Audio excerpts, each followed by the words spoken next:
Welcome to Dream Interpretation and Symbology for October 17th, 2017.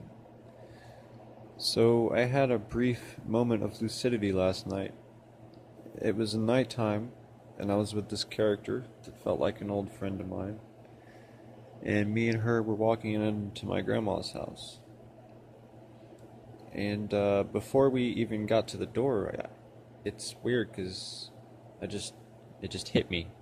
Because I kind of think of lucidity as like learning to ride a bike. Eventually, you don't need the training wheels anymore, but I would still suggest using them. But it's like the last lucid dreams that I've had for this so long, it just comes to me. There's no special indication or anything. It just hits me. I just realize I'm dreaming.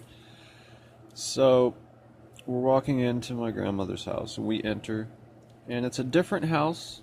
It's not the same as it is now, but it feels like I've been here before, like I've been to this different house before. There's a Christmas tree into the front right, and there's a door to the right, and it has a laundry room in it, and oddly enough, it feels like it's in the right place, like I've been here before, even though I know it's different from the actual house.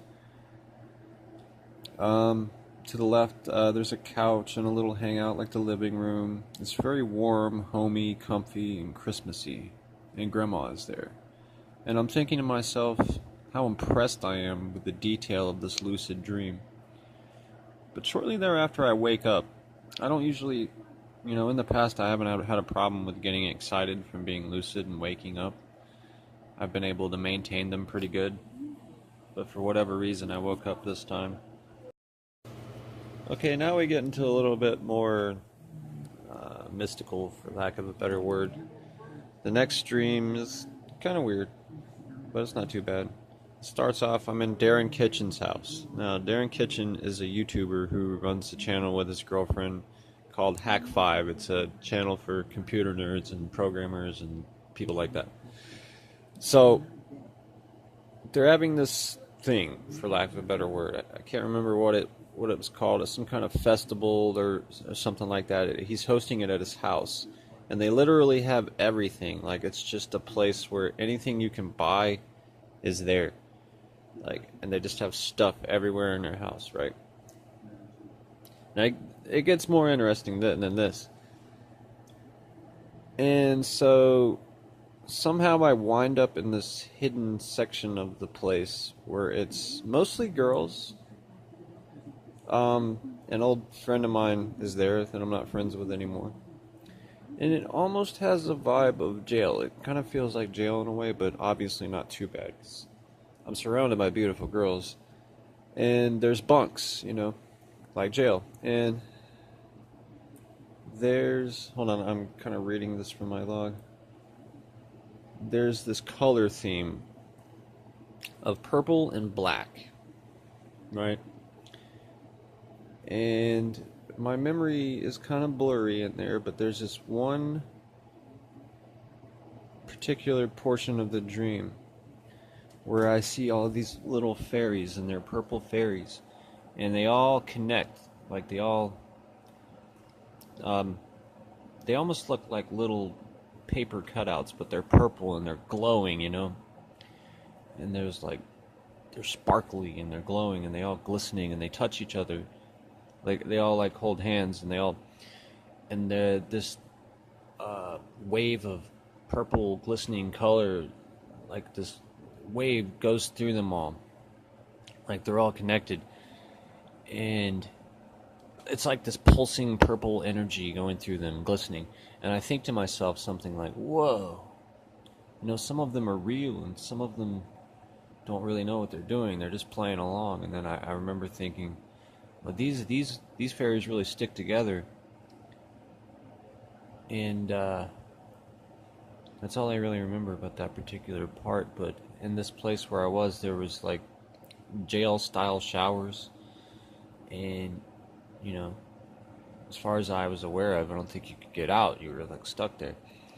And I also remember, yeah, I already said that. I also remember thinking about how the fairies, they would stick together.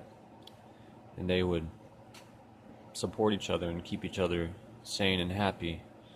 They were like, they would lift each other up, you know? They were all together. So, yeah, there's this one girl that bunks next to me. I'm on the top bunk, and she's on the bunk next to me. And, you know, I don't really remember a whole lot about that. But, then I have a memory flash. Okay. And I know this sounds weird, but you gotta remember these are dreams. But at this point, there's this like Egyptian pyramid kind of vibe to the dream. Now I don't, you know, I know you're like, what? You know, I don't, you know, that's just the only way I can describe it. It's a dream, right? You gotta remember it's a dream. I'm standing outside, it's raining, and I'm wearing black shorts. I don't ever wear shorts. I'm wearing black shorts, and for some reason, I just know that I have black hair. Don't ask me why, because I don't really have black hair, but in the dream I knew I had black hair. And I was basically, you know, just out of this little secret area, this jail-like area that wasn't even really that bad because it was all beautiful girls and me. But I was like, I don't remember how I got there, but I was allowed to be outside for a minute. But this time I'm at my house on the porch. It's raining. And I don't really remember exactly what I was thinking, but you know, I wish I could. I know it was probably really important and valid for the interpretation, but so I come up to the door and I'm squeezing the water out of my shorts, and I'm kind of thinking, I felt like I had a limited amount of time and I had to hurry back to the area. But the colors purple and black, the theme of black and purple, stood out in this dream. And, you know, it was pretty cool. Like, I wish I could go back there and get Lucid, because, you know, it'd be pretty cool to be stuck in this dorm-like place with a bunch of good-looking fairy girls, and I'm the only guy. I mean, sounds pretty good to me. But let's try to interpret this. You know, sometimes when I feel like I can't interpret a dream after I look everything up and it doesn't make sense. Sometimes I just feel like maybe it's just, you know, I don't think all dreams can be interpreted. I think that some dreams are just your mind allowing you to experience freedom, and like it's trying to give you a cool experience, you know, in a way. Now, some dreams are messages, and some dreams are dreams. Like, well, that's not a good way to say it, but they're just fulfilling internal imaginative prospects or something like that. So, in the next section of this video, I'm going to go over some dream symbology. Now, I'm very picky about my sources with this. So, here we go.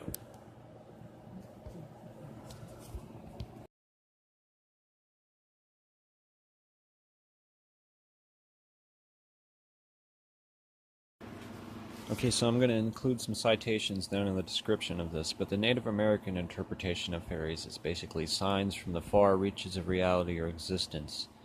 Indicates to the dreamer to pursue the beautiful truths of reality behind all limitations of skepticism. In color psychology, purple represents wealth, both psychological, spiritual, and physical wealth, majestic, royalty, pleasures in life, religious feelings, spiritual feelings, and intuitions, mysticism, mystical, of the mind, of the pineal gland. Black has multiple meanings, but color combinations have a significant impact on the interpretations of the color side. They suggest looking more into color psychology. Black, the unconscious, unknown areas of your unconscious, hidden attributes of your higher self, the unaccepted side of self. Now, when we combine this with purple, we get a pretty good understanding of this dream, and then the fact that this was like a secret hidden area. I believe the dream is calling out to explore the unconscious, and the fact that I also had a lucid dream last night may be a further indication that there is more unconscious exploration to come. I hope you found this video helpful. Please give it a thumbs up and subscribe if you did, and share it. And don't forget to check out the citations in the description and the related videos that I link to here at the end. Thanks again. Until next time, I'm Scott. Peace out.